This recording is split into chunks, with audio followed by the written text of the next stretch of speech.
pessoal, aqui quem fala é Leonardo Kardec. E esse é um vídeo que vocês vão ver agora. Desde já quero que você deixe o like, compartilhe o vídeo e se inscreva se você não é inscrito. Não tenha preconceito por causa da minha crença.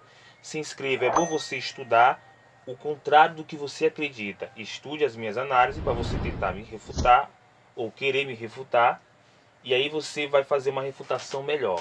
Então desde já peço que você não tenha preconceito, se inscreva e curta e compartilhe aí nos grupos de WhatsApp e etc.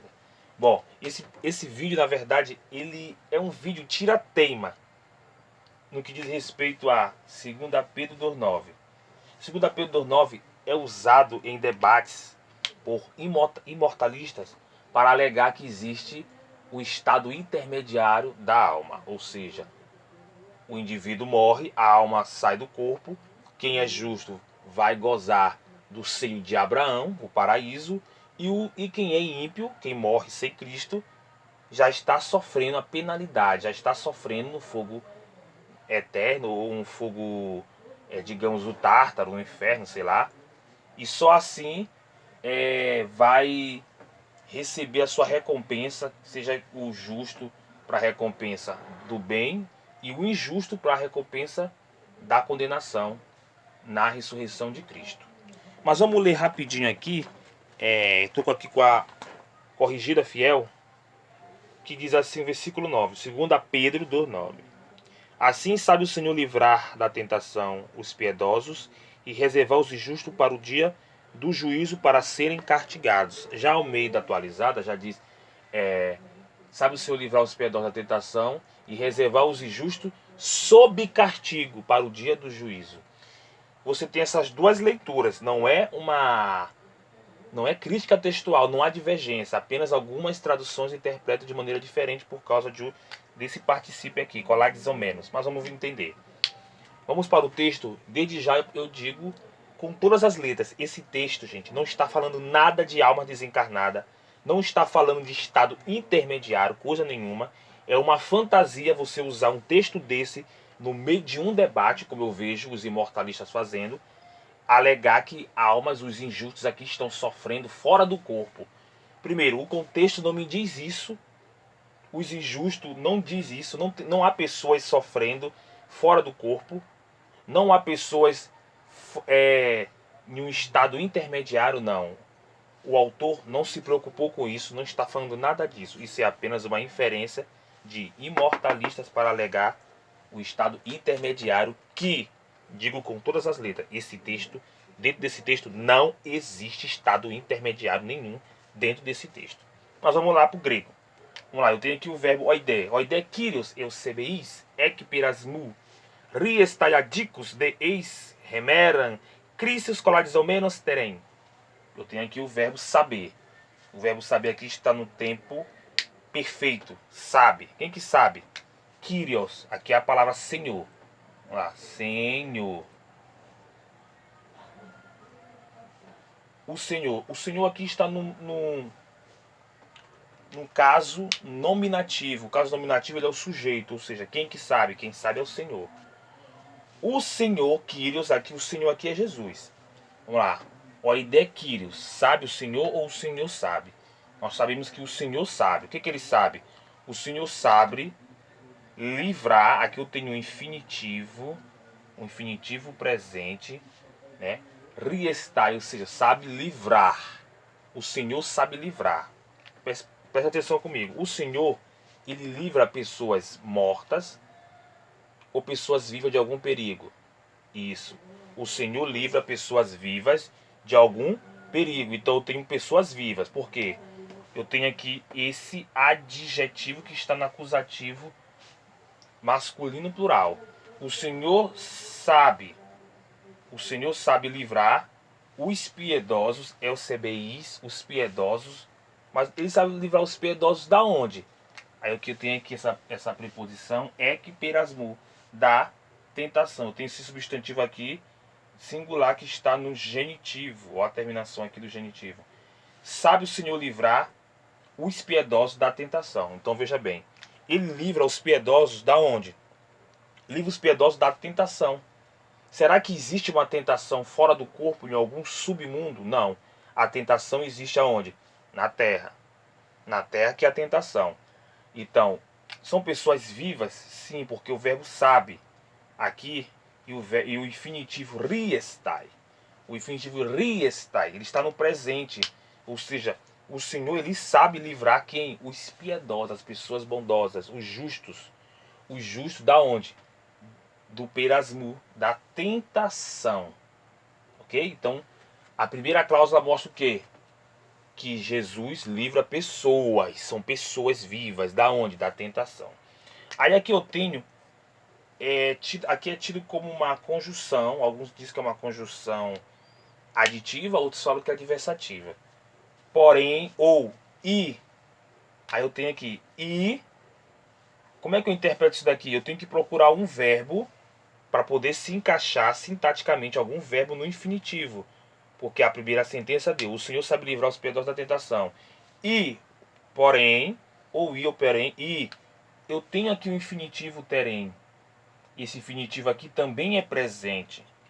Ele é ativo. Ou seja, e guardar. Aqui é o verbo guardar. Ou seja, guardar. Quem guarda é o Kyrios. Kyrios guarda. Ele guarda o quê? Ou ele guarda ou reservar, que é o verbo reservar ou guardar. Guardar, reservar, manter. Reservar o quê? Eu tenho aqui adicos, esse adjetivo que está num acusativo, recebendo ação verbal desse infinitivo. Adicos, reservar, aqui é injustos. São pessoas que são injustas, né? Guardar os injustos.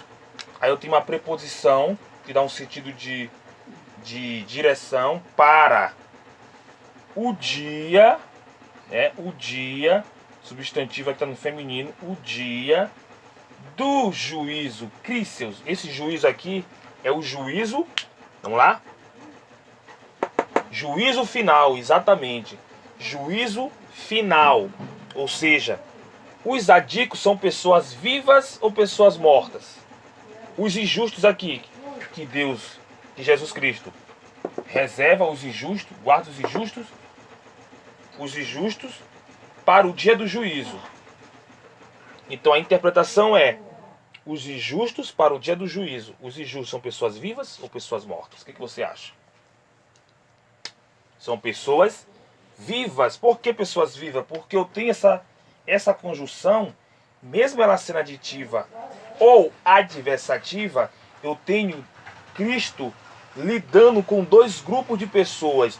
O autor aqui, ele quis colocar esses dois tipos de pessoas, um grupo piedoso e um grupo ímpios. E esse grupo piedoso, ele guarda da tentação e reserva os injustos. Os injustos são pessoas vivas também. Então não tem ninguém sofrendo fora do corpo, né? E o que sobra para nós? Sobra aqui, ó, essa polêmica aqui, ó. Esse particípio aqui que está no presente, na voz passiva, né? No acusativo plural. Coladizo, que vem de coladizo, né? Coladizo menos, que vem de cartigar, cartigo, eu cartigo.